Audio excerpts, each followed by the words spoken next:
Hi everyone! Welcome to the Empath Tarot. Guys, another love reading, timeless in general. Take what resonates lang po, maybe some part of the reading makaresonate kayo, some part of it hindi. Totally makaresonate na parang kwento ninyo ito or hindi naman kaya dahil iba't ibang mga energies, iba't ibang mga love connections. Pero tignan natin ngayon kung ano yung ating mababasa, mga gabay at patubay sa buhay pag-ibig and life in general.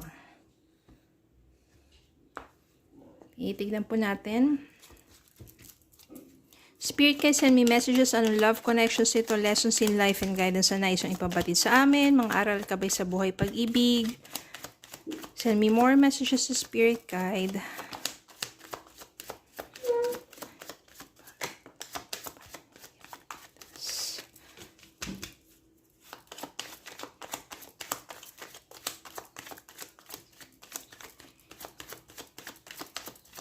Send me more messages.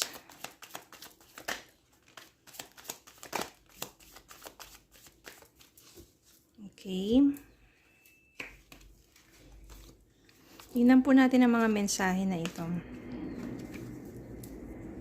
Knight of Cups.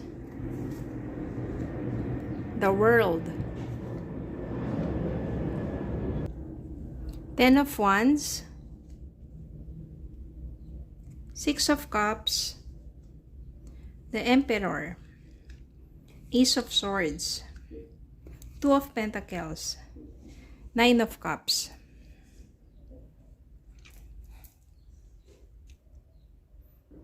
Meron ditong Ten of Wands, the World. Maari kasi, tas the Emperor, maari kasi na yung person mo, siya yung someone who is very authoritative. Ibig sabihin ko ano yung sasabihin niya, yun yung dapat masunod. Like an emperor. No, very controlling, authoritative, malakas, matapang, basta siya yung palaging dapat masusunod sa relationship ninyo. Kaya siguro hindi mo na nakayanan to. Ten of Wands. O, yung parang so much burden for you to take na yung relationship ninyo kasi ang hirap gumalaw. Kung lahat na lang ng bagay, kinokontrol niya sa'yo. Kaya yung Ten of Wands dito, nakakapag-isip-isip ka na parang mahirap mahalin yung ganitong klaseng tao kasi wala kang parang freedom and parang hindi nagtatrust sa'yo kasi over-controlling. Then dumating sa point ng buhay mo na parang hindi mo na rin mabalanse pa yung relationship ninyo, siya ka sa mga bagay na gusto mong gawin, like your dreams, kasi nga, lahat na lang, naharang nito, lahat na lang, siya ang dapat masunod. No, kaya mahirap talaga. Lalo na parang, yun nga, sunod-sunuran na lang doon. Maaring, ikaw na mismo yung lumayo sa kanya, nagpakalayo-layo ka, hinanap mo yung sarili mo, diba? The world dito, ibig sabihin, maaring nagpakalayo-layo ka, nag-abroad ka, nagtrabaho ka sa malayo, o nag-travel ka, yan. Kasi mas gusto mo na mas malaman pa kung ano yung kaya mong gawin, potential mo, na walang ibang nagkokontrol sa'yo, kundi ikaw lang ang may control sa sarili mo. And nahanap mo naman yun, at naging fulfilled ka, no? Naging masaya ka sa sarili mo. And dumating yung time dito na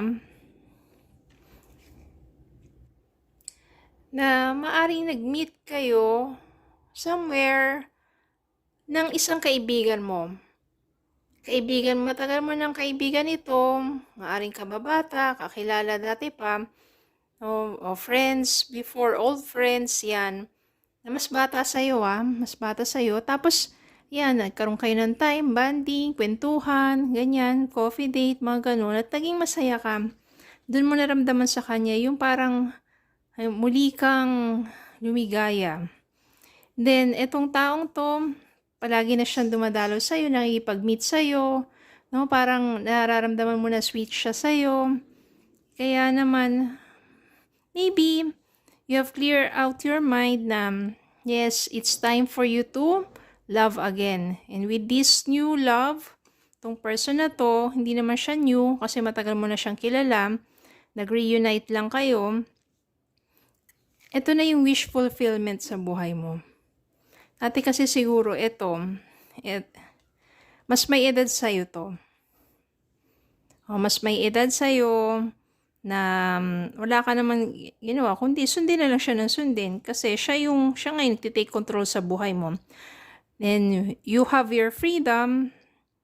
Mas naging clear yung mind mo kasi wala na ibang taong nagko-control sa sarili mo. Ikaw lang. Na-meet mo to, old friends, naging okay kayong dalawa, and somehow, naging maganda inyong relationship. Yung Nine of Cups dito, parang ito yung fulfillment of your heart's desire, of your dreams. Ito yung mga gusto mong gawin sa buhay mo eh. Yung masaya ka, yung free ka, merong kayong connection, hindi mo na-feel na parang palagi ka na lang nakatali. Diba? Tignan pa natin. Page of Swords, Three of Pentacles, and Five of Swords. Ayan o. Ayaw mo nang bumalik dito.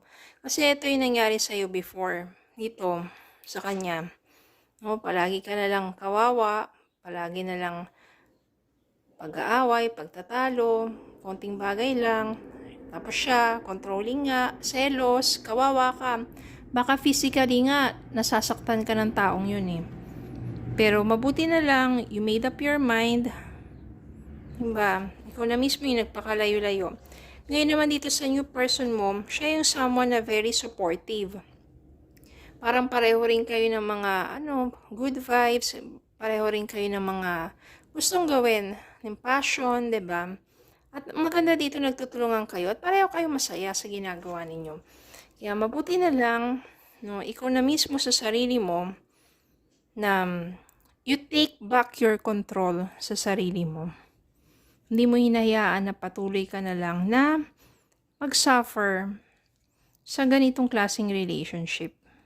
At least, tapos, na-meet mo yung someone, reunited with an old friend, you feel love again, diba? Kaya naging masaya ka.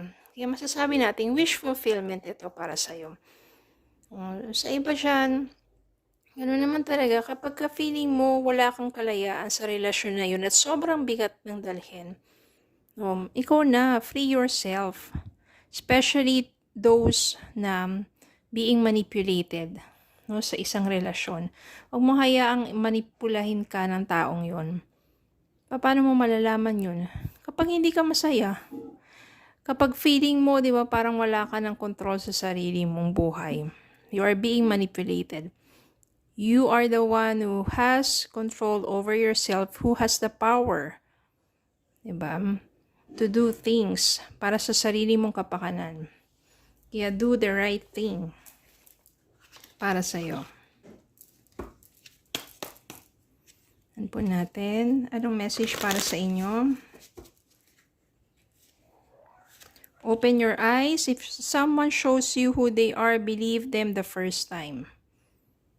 Believe them the first time, pero kapag iba na yung pinapakita nila, huwag ka na magbulag-bulagan pa. Divine timing. Be patient while things are unfolding. This connection is worth the wait. Divine timing na muli kayong magtagpo nitong old friend na to. Maaring kayo talaga ang para sa isa't isa.